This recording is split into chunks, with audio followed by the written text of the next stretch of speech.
नमस्कार, टीवी 9 भारतवर्ष देख रहे हैं आप। मैं हूं अरुण सुंदराल। आज बात रिकॉर्ड ऊंचाई पर चमकते सोने और चांदी के दामों के बारे में। मंगलवार 23 सितंबर को सुबह के समय कारोबार में एमसीएक्स पर सोने और चांदी के भाव नए रिकॉर्ड ऊंचाई तक पहुंच गए हैं। सोना 1 लाख के पार यानी 1,14,000 के करीब प्रति 10 ग्राम तक पहुंच गया। वहीं एमसीएक्स सिल्वर ने 1,34,000 के करीब प्रति किलोग्राम को इसके रिकॉर्ड स्तर को छू लिया।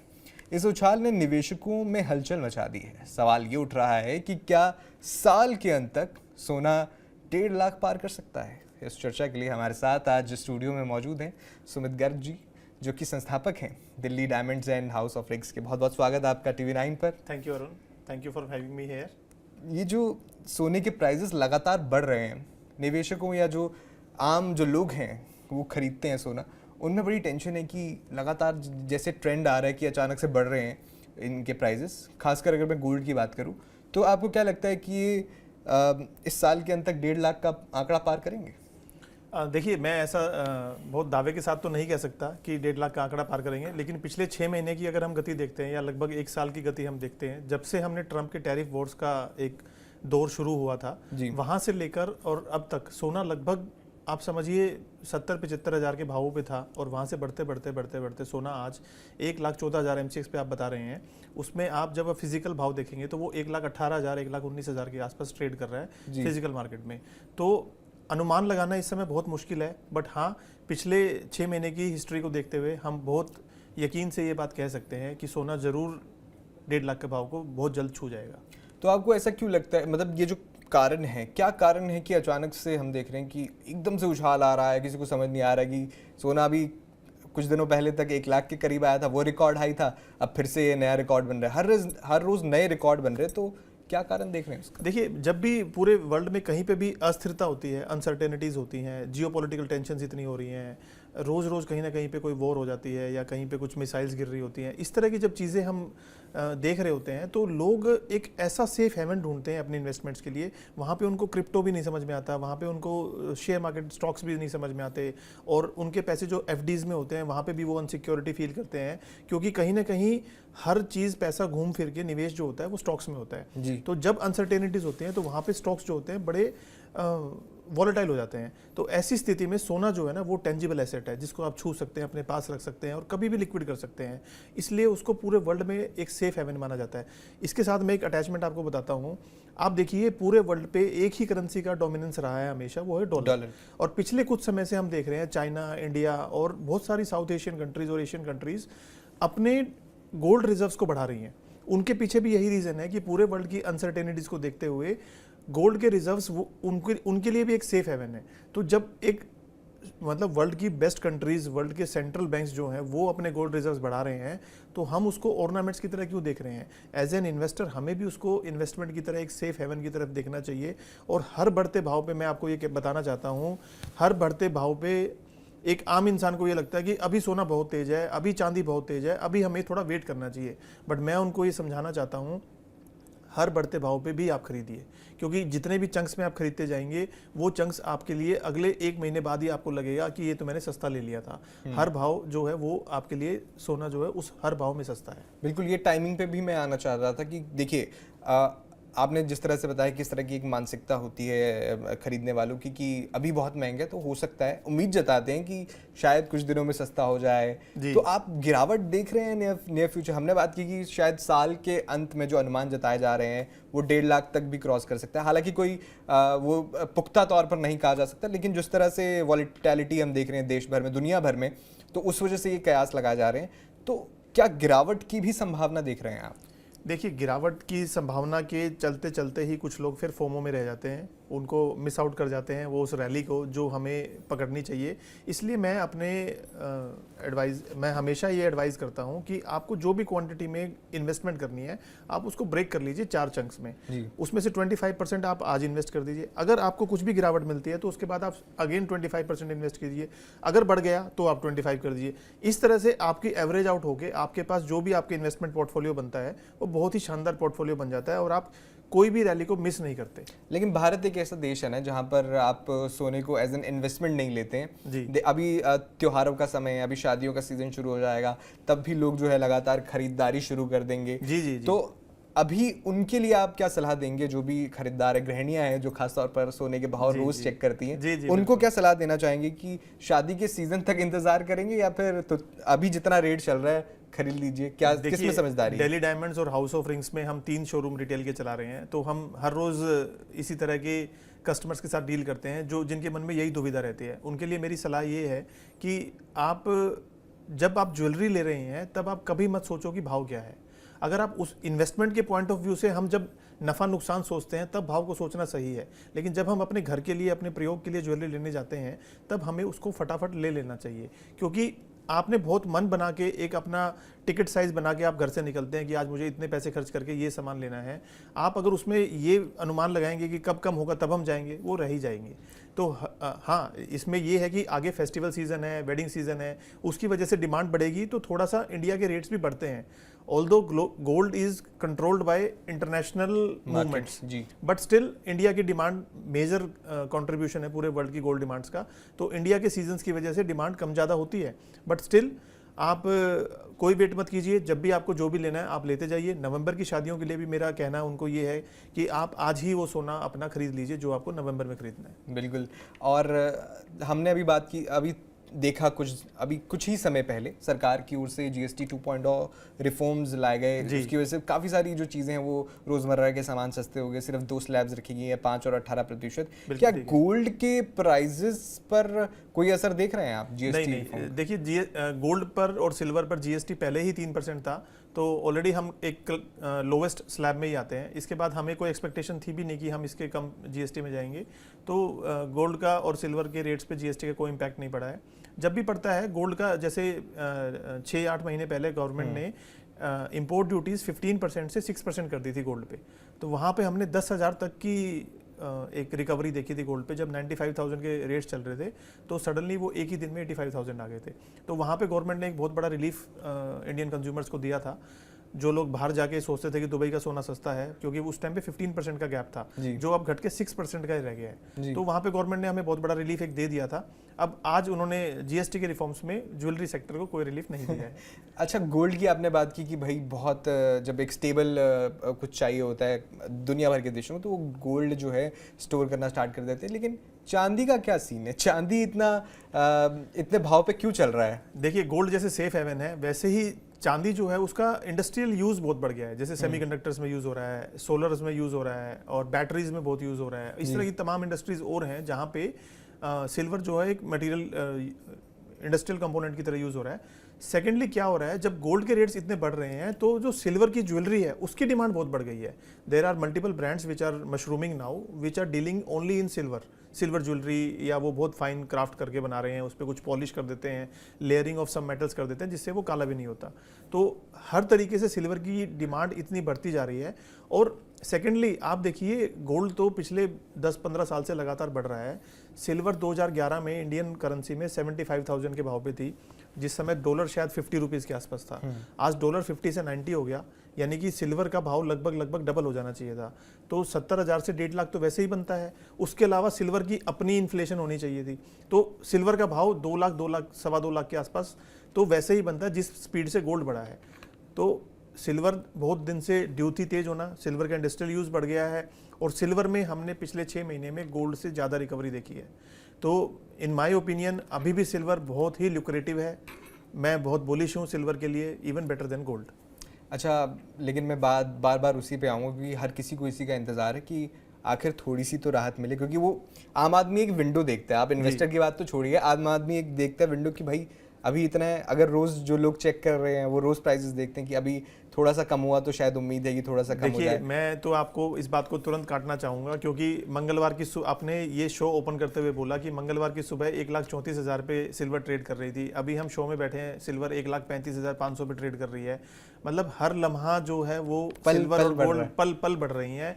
तो मैं स्टिल ये कहूंगा कि आप 50-50 कर लो। हो सकता है 2-3-5 हज़ार की चाल सिल्वर में रिकवरी देखने को मिल जाए हमें नियर फ्यूचर में। 1,30,000 के MCX के भाव, जो कि सिर्फ फ्राइडे की ही क्लोजिंग थी, फ्राइडे की क्लोजिंग 1,30,000 थी, कल और आज में मिलाकर हमने लगभग 5,000 की चाल सिल्वर में देख ली। और सोना आज सुबह से लेकर दोपहर तक 2,000 रुपये बढ़ चुका है। तो इतनी तेजी में आप कोई भी समय मत गंवाइए कि आप उसको वेट करेंगे कि वो कम होगा। हर इंतजार आपको महंगा पड़ता जा रहा है। लेकिन ऐसा भी होता है ना कि एक टेम्परेरी उछाल भी कभी कभार देख लेते हैं हम, कोई जियोपॉलिटिकल टेंशन हो या दूसरी चीज हो, क्या ये वो तो नहीं है टेम्परेरी? नहीं, आप देखिए ना, जियोपॉलिटिकल टेंशन होती तो आप समझिए कि रशिया यूक्रेन का वॉर काफी टाइम से चल रहा है, इंडिया पाकिस्तान भी बीच में होके जा चुका है, गाजा इजराइल भी होके जा चुका है। तो ये सब टेंशन हुई और खत्म हो गई, लेकिन गोल्ड की गति नहीं रुक रही। उसके पीछे रीजन ये है, मेजर रीजन जो मुझे समझ में आता है, इकोनॉमिस्ट नहीं हूं मैं, एक ज्वेलर की तरह मुझे ये समझ में आता है कि गोल्ड को as a safe haven world banks hold कर रहे हैं। जितना ब्रिटेन में इंडिया का गोल्ड रिजर्व वहां पे रखा था वो सारा हमने वापस बुला लिया, और एक सेकेंडरी करेंसी की तरह गोल्ड को देखा जा रहा है पूरे वर्ल्ड में। तो जब हम इस तरह की एक मूवमेंट देखते हैं, एक करेंसी शिफ्ट देखते हैं, मुझे लगता है ये पावर शिफ्ट है, it is not A currency shift. तो वहाँ पे गोल्ड के कम होने के चांसेस मुझे नहीं दिखाई देते, ये कॉन्टिन्यूसली अभी और भी राइज ही होगा। अच्छा, इन्वेस्टर्स के लिए आपको क्या लगता है कि क्या जो इन्वेस्ट करते हैं रेगुलरली गोल्ड में, क्या उन्हें अभी अपने पोर्टफोलियोज या गोल्ड का जो वो है वो होल्ड करना चाहिए या फिर प्रॉफिट बुकिंग कर लेनी चाहिए? क्योंकि देखिए ऑल टाइम हाई पे तो पहुंच ही गया है, तो 2026 के लिए क्या प्रोजेक्शन देखते हैं आप, और क्या प्रॉफिट बुकिंग कर लेनी चाहिए? जी देखिए, मेरी नज़र में गोल्ड और सिल्वर में अभी इन्वेस्टमेंट का टाइम है। It is not a time to book your profits. बिल्कुल आप लालच मत कीजिए। सबको लग रहा है कि मेरा पोर्टफोलियो 20% बढ़ गया है, 15% बढ़ गया है, 30% बढ़ गया है, तो मैं अपना प्रॉफिट बुक करूं और शांति बैठ जाऊं। लेकिन मेरे को ऐसा लगता है ठीक है, अगर आपको कोई रिक्वायरमेंट है या आपको थोड़ा सा डाइवर्सिफिकेशन करना है तो आप कुछ अमाउंट उसमें से निकाल के आप थोड़ा बहुत डाइवर्सिफाई कर सकते हो। बट दिवाली 2026 मुझे बहुत ही गोल्डन दिखाई दे रही है। अच्छा, दिवाली और उसके बाद त्योहारों का सीजन, आपने खुद कहा कि जब डिमांड ज़्यादा बढ़ जाती है तो कहीं ना कहीं प्राइजेस पे इफेक्ट आता है। तो अब त्योहारों के सीजन में तो बम्पर जो है लोग शॉपिंग करते हैं, खासतौर पर अपने शादी ब्याह के लिए गहनों की शॉपिंग बहुत होती है, तो प्राइस बढ़ेंगे फिर उस एंगल से भी? डेफिनेटली बढ़ेंगे। देखिए, डिमांड कहीं से भी बढ़े, चाहे वो इंडियन कंज्यूमर बढ़ाए चाहे वो वर्ल्ड बैंक्स बढ़ाए, डिमांड कहीं से भी बढ़े, सप्लाई तो लिमिटेड है। It is not an unlimited commodity unlike air and water. तो गोल्ड लिमिटेड है, लैंड लिमिटेड है, सिल्वर लिमिटेड है। जो लिमिटेड चीज़ें हैं they are going to rise sooner और लेटर। अच्छा, आप डायमंड इंडस्ट्री से ताल्लुक़ रखते हैं, और हमने देखा था कि जिस तरह से अमेरिकी राष्ट्रपति डोनाल्ड ट्रंप की ओर से टैरिफ लगाए गए और कहीं ना कहीं ज्वेलरी इंडस्ट्री पर भी, सेक्टर पर भी असर होता देखा हमने, तो आप अपने सेक्टर में किस तरह का असर देख रहे हैं? देखिए, जो बहुत बुरा असर है टैरिफ्स का, और जो हमारे ज्वेलर भाई या जो इंडस्ट्रियल ज्वेलर्स थे और जो सिर्फ एक्सपोर्ट ओरिएंटेड थे, जो सिर्फ अमेरिका ओरिएंटेड थे, जिनके कस्टमर सिर्फ और सिर्फ अमेरिका में थे, उन लोगों के लिए एक बहुत मेजर सेटबैक है। क्योंकि 50% इज ए ह्यूज अमाउंट। आज 1 लाख की चीज़ किसी को हम दे रहे हैं और वो 1.5 लाख की कॉस्ट कर रही है सडनली, तो ऑब्वियसली मार्केट एकदम से बैठ जाती है। अभी बहुत सारी फैक्ट्रीज ऐसी हैं जो बहुत सेटबैक में हैं और उन पर बहुत बुरा असर पड़ा है। बट हाँ, हम उम्मीद कर रहे हैं कि जैसे हमारे माननीय प्रधानमंत्री और ट्रंप की जो टॉक्स चल रही हैं या काउंटर पार्ट्स की, तो सूनर और लेटर सबको रिलीफ मिलेगा इस बात पे। आपका इस इंडस्ट्री में काफ़ी अनुभव है, तो एज एन इंडस्ट्री एक्सपर्ट आपको क्या लगता है कि सरकार की ओर से, देखिए सरकार ने तो अपनी तरफ से कई सारे कदम उठाए हैं, आपको क्या लगता है कि कौन से कदम और उठाए जा सकते हैं ताकि इस इंडस्ट्री या फिर जो जुड़ी हुई इंडस्ट्रीज़ हैं उनको कहीं ना कहीं राहत दी जा सके? देखिए, सरकार ऑलरेडी अपनी जो अभी बीजेपी सरकार है ये बहुत कुछ कर रही है कि मेक इन इंडिया की जो मूवमेंट है उसकी वजह से ईज़ ऑफ डूइंग बिजनेस में बहुत सारे कदम उठाए गए हैं। लेकिन अभी भी बहुत सारी चीज़ें ऐसी हैं कि जब भी आप नया कोई बिजनेस सेटअप करते हैं या इंडस्ट्री सेटअप करते हैं तो there are a lot of problems. बहुत टाइम किल हो जाता है, या आपको जीएसटी अप्लाई करना है, आपको तमाम तरह की अदर कंप्लाइंसेस को फॉलो करना है। अभी हॉलमार्किंग का एक जो प्रोसेस है वो बड़ा पेचीदा प्रोसेस है कि उसमें पहले सबमिशन करना पड़ता है, फिर सबमिशन के बाद आपकी एक एक पीस चेक होता है, उसके बाद उसको मतलब it takes a lot of time. तो इस तरह की चीज़ों की वजह से जब आपको क्वांटिटी में आपका काम फास्ट प्रोसेस पे करवाना होता है तो it takes a lot of time. Infrastructure को थोड़ा और मजबूत किया जाए, अपने पोर्टल्स थोड़े और मजबूती से बिल्ट हों। एक्सपोर्ट में गवर्नमेंट बहुत हेल्प कर रही है, हमारी काउंसिल है James and jewellery export promotion council, वो काउंसिल ज्वेलर्स को बहुत मदद करती है कि आप कैसे बाहर जाके एग्जिबिट कर सकते हैं। या लेकिन क्या कोई अल्टरनेटिव दिए गए हैं? क्योंकि देखिए जो सप्लायर, जो एक्सपोर्टर्स यूएस में एक्सपोर्ट करते थे, क्या अब तो देखिए टैरिफ लगेगा तो वो उतना संभव नहीं होगा उनके लिए, लेकिन क्या कोई अल्टरनेटिव्स दिए गए हैं कि आप इस देश में जाकर भी कर सकते हैं? जी जी, ऑब्वियसली जैसे एक यूएस का रास्ता बंद हुआ है तो गवर्नमेंट ने एफटीए किया है अभी ब्रिटेन के साथ, तो फ्री ट्रेड एग्रीमेंट हो गया हमारा। लंदन में हम कितनी भी ज्वेलरी जाके बेच सकते हैं, वहाँ पे जो भी पहले ड्यूटी थी, आई डोंट नो कितना % था, वो अब बिल्कुल फ्री हो गई है। तो इसी तरह से सुनने में आया कि अब यूरोप और फर्दर कुछ और कंट्रीज के साथ भी एफटीए हो रहा है, तो एक रास्ता बंद हो रहा है, तो government is trying to open other many ways. जी, हमने गोल्ड और सिल्वर की बात की, आजकल एक नया ट्रेंड चल रहा है सिंथेटिक डायमंड्स का। जी, उस ट्रेंड को आप कैसे देखते हैं? जी देखिए, लैब ग्रोन डायमंड्स के बारे में हम बहुत सारी न्यूज़ सुनते हैं, बहुत सारी चीज़ें ऐसी हैं जो it is a very very volatile industry, और पिछले 1-2 साल में ही इस इंडस्ट्री ने बहुत ज़्यादा अवेयरनेस अपनी स्प्रेड आउट की है पूरी इंडस्ट्री में, और बहुत प्रचलन बढ़ा है। हम भी पहले हेजिटेट थे कि हम नेचुरल डायमंड्स में डील करते हैं, हम प्रीशियस कमोडिटीज़ को एंटरटेन करते हैं, तो हम लैब ग्रोन डायमंड्स में काम नहीं करेंगे। बट जब हमारा ही कंज्यूमर किसी और ज्वेलर के पास जाके लैब ग्रोन लेना शुरू किया, तो हमें भी उसमें एंटर करना पड़ा। अब जब हम करंट सिनेरियो की बात करते हैं, तो नेचुरल डायमंड्स के प्राइसेस लैब ग्रोन की वजह से लगभग 50% तक डाउन पे हैं। इसी तरह से लैब ग्रोन डायमंड्स, क्योंकि उनकी सप्लाई बहुत बढ़ गई, अब वो लैब की जगह फैक्ट्रीज में बन रहे हैं, क्वांटिटी में उनकी प्रोडक्शन हो रही है, और इतनी सारी फैक्ट्रीज लग गई हैं कि सप्लाई बहुत ज़्यादा हो गई है, डिमांड बहुत कम है। तो लैब ग्रोन के डायमंड के प्राइसेस भी हमने पिछले 2 साल में देखा है कि वो लगभग 70-60% डाउन हो चुके हैं जी। तो दोनों ही डायमंड्स के प्राइसेस जो है बहुत डिक्रीज पे हैं। मुझे पर्सनली ये लगता है कि लैब ग्रोन डायमंड्स की जो एक फील है, या जो एक आपको उसकी I am not finding the right word, lab grown diamonds की अपील और फील जो है वो लोगों को उतना फ्यूचर में नहीं लुभाएगी, वो एक मासिस के लिए हो जाएगा, और नेचुरल डायमंड्स आपके लिए, आपके प्रीशियस मोमेंट्स के लिए एक सेलिब्रेशन हमेशा के लिए रहेगा। तो जब हम इतनी ड्रॉप्ड प्राइसेस पे बैठे हैं, जहाँ पे नेचुरल डायमंड के सॉलिटेयर के प्राइसेस 50-60% डाउन है, तो मुझे लगता है कि it is a good investment for the people who wants to buy natural solitaire rings. Okay, जिस तरह से हम देख रहे हैं गोल्ड और सिल्वर के प्राइसेस बढ़ रहे हैं, या डायमंड के प्राइसेस भी हम देख रहे हैं, तो क्या ये जो लैब ग्रोन डायमंड्स हैं ये एक अल्टरनेटिव बन सकते हैं लोगों के लिए जो इतना ज़्यादा खर्च नहीं कर पाएंगे? बिल्कुल जी, बिल्कुल। इसीलिए इसकी डिमांड भी बहुत बड़ी है, और बहुत सारे ब्रांड्स भी अभी हमने देखा कि मशरूम हुए हैं।